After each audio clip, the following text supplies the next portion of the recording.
Oh my goodness, we had such a fantastic day yesterday when the garden was open for the Friends of our local hospital. So we're really hoping for the same on Sunday when it's open for the National Garden Scheme as part of the Eastbourne Gardens tour. So it's another lovely morning here, and the irises were real stars of the show yesterday. That's Broadway Star in the background there, and then Jane Phillips here in front of the Cardoons. Across we've got Braithwaite in front of that cut-leaved elder and all flowering amongst the cow parsley. But will they still be in flower on Sunday? Possibly not. Let's hope the roses will take their places. Rosa Glauca is just starting to get going there.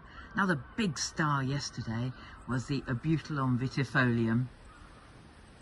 And then right up in the holly tree there was Rose Cecile Brunner, really reaching for the sky. And the scent is extraordinary from that. So let's hope for a really great day on Sunday as well.